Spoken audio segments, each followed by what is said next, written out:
How can you get your own epic home theater setup for an amazingly good price? Today, I'll be showing you exactly how I did mine, and you can too at just under $1,000 US. The price of home theater has come down so much that even with a bit of savings, you too can watch 3D Blu-rays on a big screen with surround sound in your own living room. So let's get started.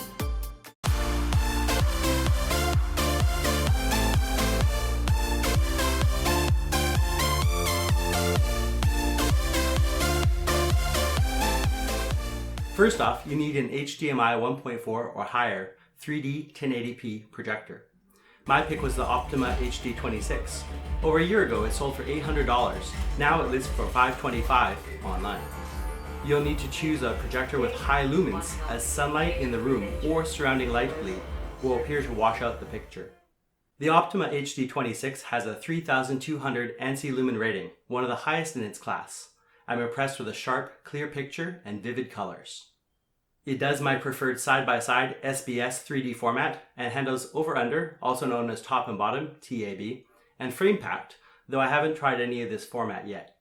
It handles 1080i, 720p, 480i and P for DVD, supports PAL 576i and P, and standard PC formats like UXGA, SXGA, VGA, and more, and supports Mac.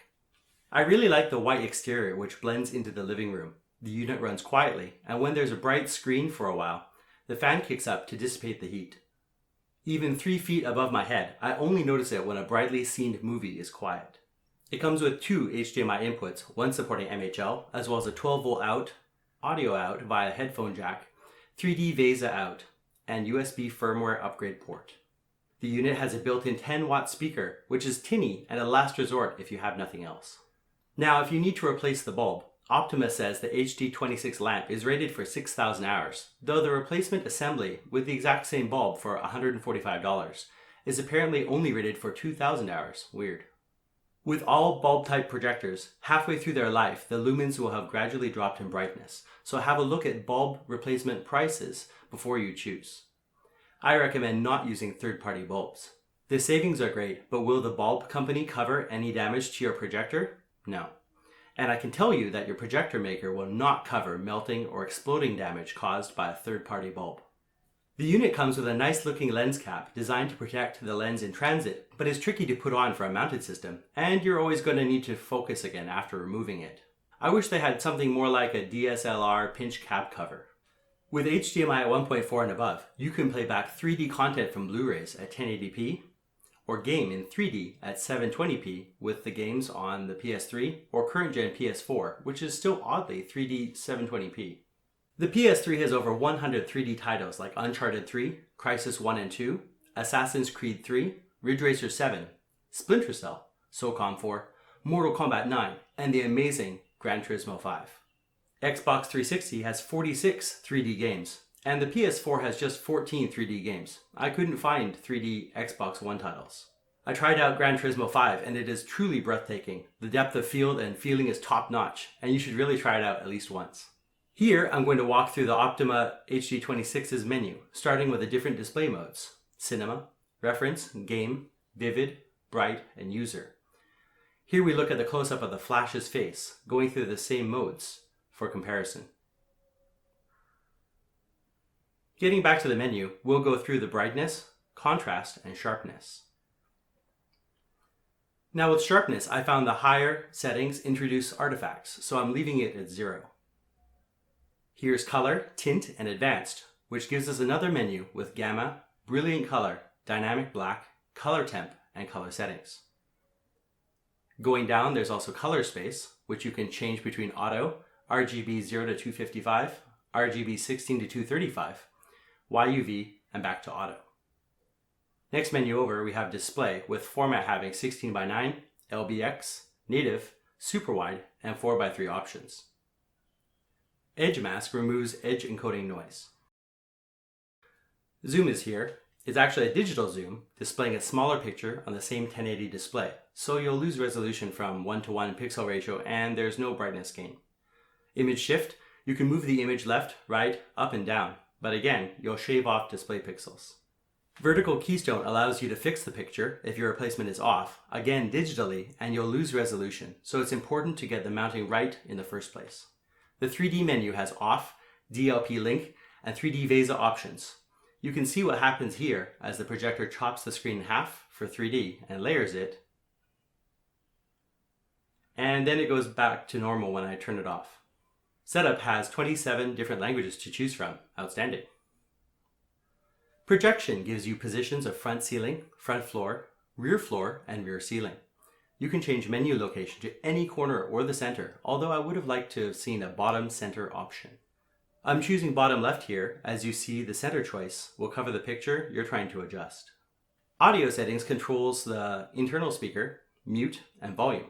Security lets you assign a password, and Advanced lets you capture a logo to use instead of the default Optoma startup. Boy, does it take a long time. Here I skip through 1 minute and 13 seconds until it reports success. Let's try it. I turn off the unit and I turn it back on as soon as I can, which is 53 seconds later due to the fan cooldown cycle. And by success, I mean that now it starts up with a captured logo and restarts my PC due to the HDMI handshake failing. Oh, fantastic. Thanks for that. I can imagine this might be good for business use, but now that I'm back into the menu, I'm going to turn that right off. Bye-bye. In options, we have input source, source lock, high altitude, information hide, keypad lock, test patterns of a grid and white, and it takes a bit to come back. IR function on or off here, and 12-volt trigger on and off for motorized screens. Next screen down, we can change background color from black to red, blue, green, or white. Lamp settings shows you hours run, turns off or on the lamp reminder, controls the lamp mode from bright to economy, and resets the hours when you change the lamp bulb. HDMI link setting here, and remote settings, which changes the 3 user buttons on the remote, but isn't anywhere close to being useful as it could be. You can set the user 1, 2, and 3 buttons on the remote to various things you see here, but the color settings, gamma, etc. all take you to sliders. In use, I really wanted useful things like 1-button cinema, reference, and game display controls. Mode button does give you a menu to choose these, but I wanted 1-button access. And strangely, neither in the menu or remote is there any option to show the current input information. Useful info like the resolution of the video signal and the frame rate. This information only comes up when you plug in the HDMI cable or a device HDMI handshake succeeds. It makes troubleshooting more frustrating than it needs to be. While we're on the subject of the remote, it looks spiffy with its white aesthetic and beautiful bright blue backlight. I do have an issue with the 3D button though. When you press it, why do you have to choose to set 3D to DLP Link or VESA every time? Why couldn't I just press a button and have 3D come on? When you buy the 3D glasses system, you are pretty much committed to using that one system, and you won't be changing every time. It's a lazy design choice that makes the remote much less user-friendly.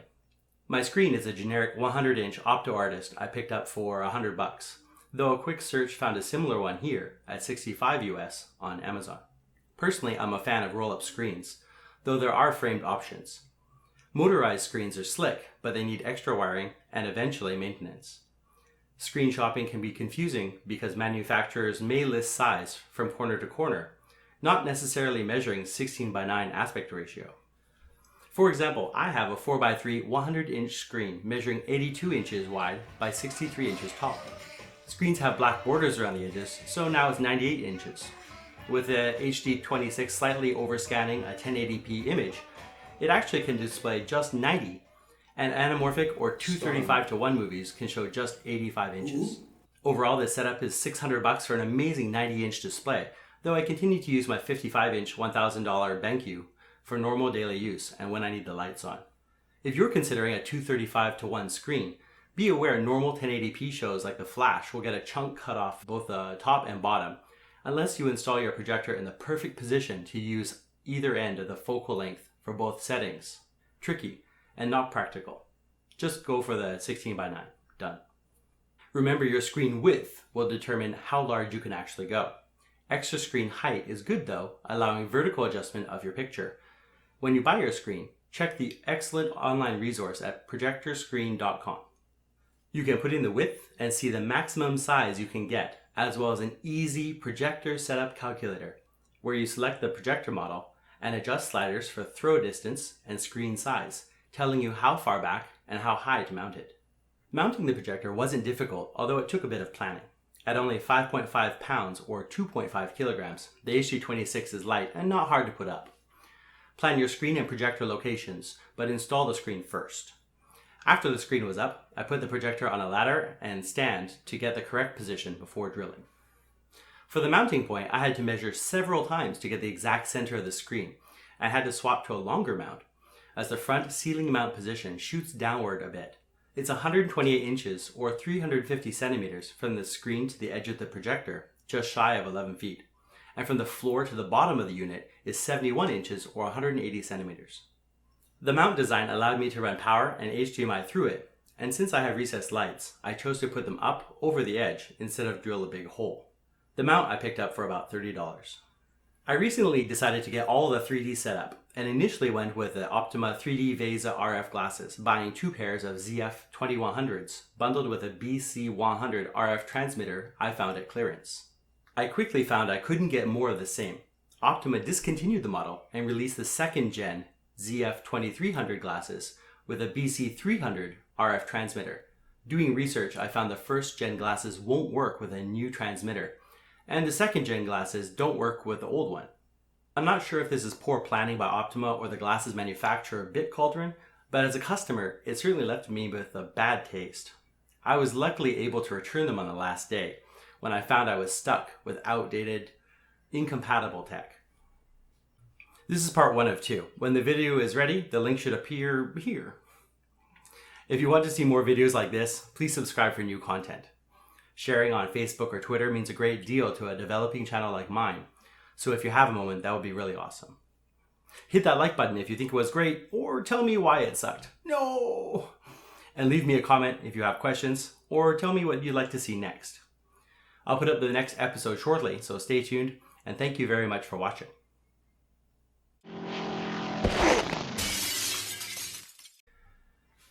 This is part 1 of 2. When the video is ready, the link should appear here.